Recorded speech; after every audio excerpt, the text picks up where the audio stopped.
उदासीनता हम लोगों की हमको कहां पहुंचा दिए है। एक तरफ विद्वता की वो पराकाष्ठा देख लीजिए, शौर्य, तेज, तप, त्याग, बलिदान, विज्ञान, अध्यात्म, इसकी पराकाष्ठा। और दूसरी ओर इसका ठीक विपरीत देखिए। अंग्रेजों की अभी चर्चा हुई कि अंग्रेजों ने भारत पे शासन किया। अंग्रेजों ने ही नहीं किया, मुगल, तुर्क, अफगान, मंगोल, उज़्बेक, हबशी और यूरोपीय शक्तियों में अंग्रेज, फ्रांसीसी, डच, पुर्तगाली, ये छोटे छोटे देश, कोई प्रतिरोध ही नहीं है। एक चर्चा फैल गई, कहें साहब एक सोने की चिड़िया है, बड़ा धन संपन्न देश है, अपार संपदा है वहां, चलिए वहां पे लूटा खाया जाए, चलिए उसे लूटा जाए। एक ही बात है, छोटी छोटी कोई सुनियोजित सेनाएं नहीं थी इनकी, लुटेरों के झुंड के रूप में बर्बर सेनाएं बना करके शताब्दियों से ये आते गए। और सबसे दुख की बात यह है कि भारत की जनता की तरफ से कभी कोई प्रतिरोध नहीं हुआ। स्वर्गीय अटल जी का एक भाषण हम सुन रहे थे अभी कुछ दिन पहले नेट पर। प्लासी के युद्ध का उन्होंने उदाहरण दिया था कि जितने लोग उस लड़ाई में लड़ रहे थे, सिराजुद्दौला और अंग्रेजों के बीच में युद्ध हो रहा था, उससे ज्यादा जनता मैदान के बाहर बैठ करके वो तमाशा देख रही थी, वो परिणाम सुनने के लिए कि हाँ देखते हैं कौन जीता, ये जीत रहे हैं कि वो जीत रहे हैं, और देश के भाग्य का निर्णय होने वाला है, लेकिन पूरे देश की जनता उसमें शामिल नहीं है। हल्दी घाटी की लड़ाई के विषय में हमने बहुत सुना है, बहुत पढ़ा है, महाराणा प्रताप की वीरता, उनका पराक्रम। लेकिन हल्दी घाटी की जब लड़ाई हो रही थी तो जितनी रियासतें थीं, जयपुर, जोधपुर, बीकानेर, आमेर, जैसलमेर, बूंदी, ये सब अकबर के साथ और महाराणा के खिलाफ उस युद्ध भूमि में थी। और उस समय कोल भीलों की सेना को एकत्र करके और भामाशाह जैसे दानवीर, उस समय के उद्योगपति, पूंजीपति, उनकी दी हुई संपदा के माध्यम से उनको एकत्र करके एक छोटी सी सेना बना करके महाराणा लड़ रहे थे। और हल्दी घाटी में भी वही हाल था, इधर महाराणा युद्ध कर रहे हैं और बगल में हल चल रहा है, खेती हो रही है। किसी को कोई मतलब नहीं था कौन जीते, कौन ने होए हमें कहानी। तो हमारी ये उदासीनता, हमारी ये निष्क्रियता या कापुरुषता, इसने हमारा पतन किया है, इसने हमको आज पहुंचा दिया है जहां हम आज खड़े हैं। अंग्रेजों के आने के पूर्व भारत एक भूभाग अवश्य था, लेकिन भारतीयता की भावना किसी में नहीं थी। 565 अलग अलग रियासतें, उन रियासतों की अलग अलग सेनाएं, उनके अलग संविधान, उनकी अलग मुद्राएं, उनके अपने अलग एजेंडे। बगल के राजा पे कोई विदेशी हमला कर रहा है तो बाकी 4 राजा जो उनके इर्द गिर्द हैं वो सब प्रसन्न हो रहे हैं कि अच्छा है, इसके साथ तो यही होना चाहिए। खंड खंड करके इस तरह से हमारा देश गुलाम होता आया है। अब दुनिया के नक्शे पे देखेंगे, पुर्तगाल कितना छोटा सा देश है, नीदरलैंड कितना छोटा सा देश है, यूरोप के दूसरे कोने के देश, वहां से चले आए 4 जहाज में, 5 पानी के जहाज में, छोटे छोटे, और भारत के एक बड़े भूभाग पे कब्जा कर लिया। किसी ने कोई विरोध नहीं किया, जब तक लूटना था लूटे,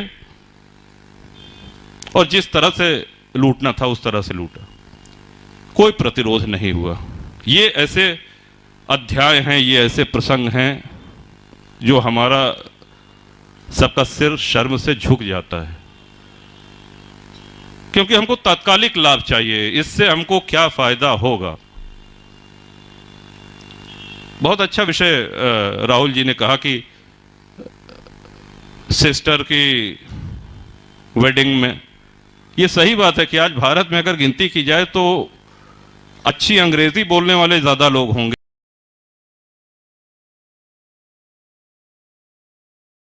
लेकिन क्लिष्ट, परिमार्जित और परिष्कृत हिंदी बोलने वालों की संख्या बहुत कम हो गई है।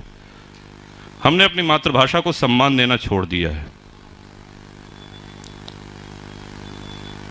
अगर हम अपनी माँ का सम्मान नहीं करेंगे, हम अपने पिता का सम्मान नहीं करेंगे, अपने बड़े बुजुर्गों का सम्मान नहीं करेंगे, तो फिर हम अपने मित्र से ये अपेक्षा नहीं कर सकते हैं कि उनको भी सम्मान करना चाहिए। अंग्रेजों की गुलामी खत्म हुई, मुगलों की भी गुलामी खत्म हुई, फ्रांस, पुर्तगाली, डच ये सब लौट करके चले गए। कहने के लिए हमारा एक विश्व का सबसे बड़ा लोकतंत्र है भारत। लेकिन एक प्रश्न दे रहे हैं आपको, अवश्य इसका आत्मचिंतन करिएगा, क्या हम मानसिक गुलामी से ऊपर उठ पाए हैं? इतने वर्षों की गुलामी के बाद हम ये मान बैठे हैं कि जो कुछ भी पश्चिमी है वही सही है, चाहे वो पश्चिमी परिवेश हो, चाहे पाश्चात्य ढंग से मिलना, उठना, बैठना, बोलना हो। ये सही बात है कि आज हम सब लोग दिन की भागा दौड़ी में और आज के व्यस्त जीवन में खादी का कुर्ता पैजामा या खादी की धोती या ये बड़े महंगे पड़ जाते हैं। इनकी धुलाई और माड़ी और ये सब, पैंट शर्ट पहनिए, उसमें कोई बुराई नहीं है, लेकिन क्या हमको धोती बांधना आता है?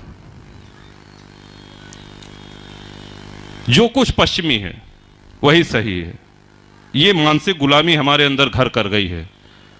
अम्मा नहीं कहेंगे अपनी माँ को, अम्मा कहेंगे, ये तो पिछड़ेपन की निशानी है। पिता को बाबूजी या दाऊ या बप्पा, ये कहना तो पिछड़ेपन की निशानी है। आधुनिक कब होंगे? जब पापा कहेंगे। आधुनिक कब कहेंगे? जब हम मम्मी कहेंगे। हमने अपनी संस्कृति को, अपने इस विरासत को खुद ही ठुकरा दिया है। चुनौतियां आज मुंह बाए खड़ी हुई हैं। सभी विद्वान वक्ताओं ने बड़े विस्तार से कहा, उन बातों को दोहराने का कोई आशय नहीं है, लेकिन समाधान तो हमारे अपने अंदर है। हम अपने को बदलेंगे तभी समाधान होगा। जिस चीज को हम बदलना चाह रहे हैं, हम अपनी भारतीय संस्कृति की पुनर्स्थापना करना चाह रहे हैं, तो ये तभी संभव है जब हम लाभ हानि के चक्कर को छोड़ करके और निष्ठा के साथ अपने संस्कृति, अपनी रीतियों के संवाहक बने, उनको अगली पीढ़ी में पहुंचाएं। विश्व में कोई दूसरा ऐसा उदाहरण नहीं है। भारत और हिंदुत्व ये एक दूसरे के पर्याय हैं। जैसे सूर्य और सूर्य की किरण को अलग नहीं किया जा सकता, जल से जल की लहरों को अलग नहीं किया जा सकता, ये एक दूसरे में समाहित हैं। वैसे ही भारत और हिंदुत्व ये एक दूसरे के पर्याय ही नहीं है, बल्कि एक ही हैं। और हमको अपनी सभ्यता, अपनी संस्कृति का सम्मान करना होगा, तभी ये संस्कृति, ये आदि संस्कृति, ये सनातन संस्कृति बचेगी।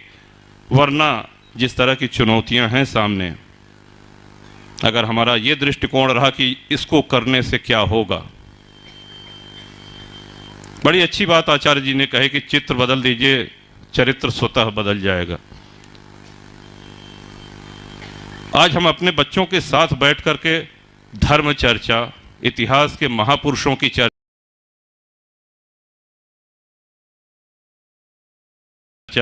बलिदानियों की, क्रांतिकारियों की चर्चा कितना करते हैं।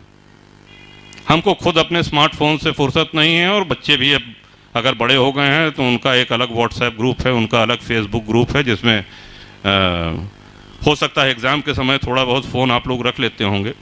नहीं तो वो सुबह उठते पहला काम जो है वो चाय उसी पे आती है, गुलाब का फूल और गुड मॉर्निंग और चाय, और फिर जब तक सो नहीं जाते हैं तब तक।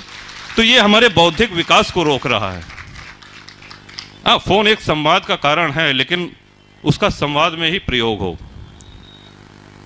जो सामने बैठा है, जो आपसे मुखातिब है, जो प्रत्यक्ष बैठा है, आप उससे संवाद नहीं कर रहे हैं। कई जगह आप जाइए, होटल में, रेस्टोरेंट में बैठ के देखिए, एक मेज पे 4 लोग बैठे हैं, चारों अपने फोन पे।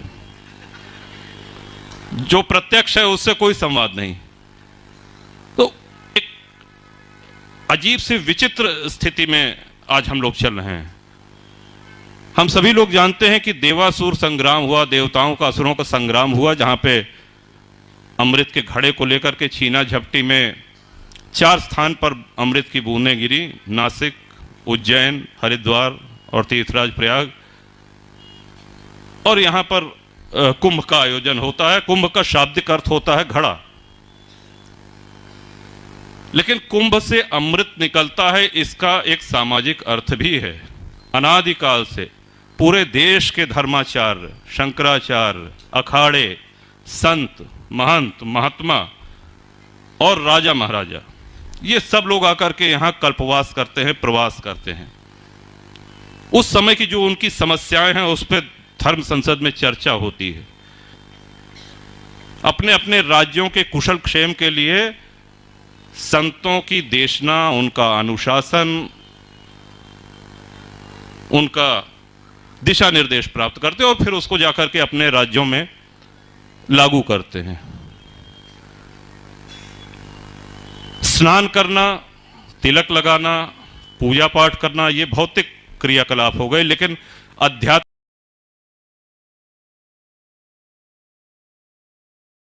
समृद्धि इस कुंभ से यही मिला करती थी कि हमारा राष्ट्र कैसे समृद्ध हो, देशवासी कैसे और सुखी हों, राज्यवासी कैसे और सुखी हों। इस पिपासा की, इस भूख की पूर्ति कुंभ वर्षों से करता आ रहा है। और सही अर्थों में आज यहाँ पर दिव्य प्रेम सेवा मिशन के इस मंच पर यह देख करके लगता है कि आदरणीय आशीष भैया के प्रयासों से कुंभ का, महात्माओं का सानिध्य, राहुल जी वरिष्ठ पत्रकार हैं, सब क्षेत्र से हैं, अलग अलग क्षेत्रों से हैं, उन सब की एक अपनी चिंताएं, अपने विचार, उनसे हम लोग लाभान्वित हुए।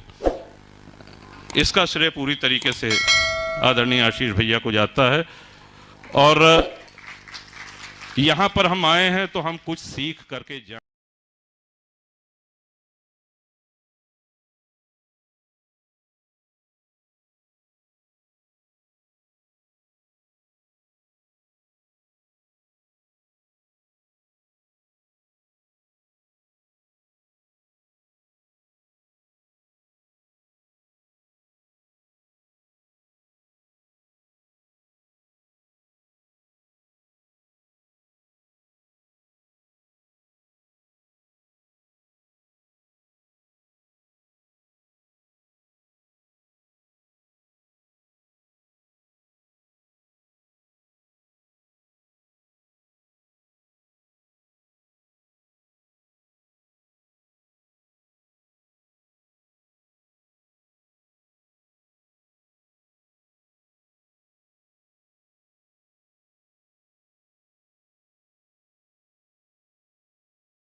आए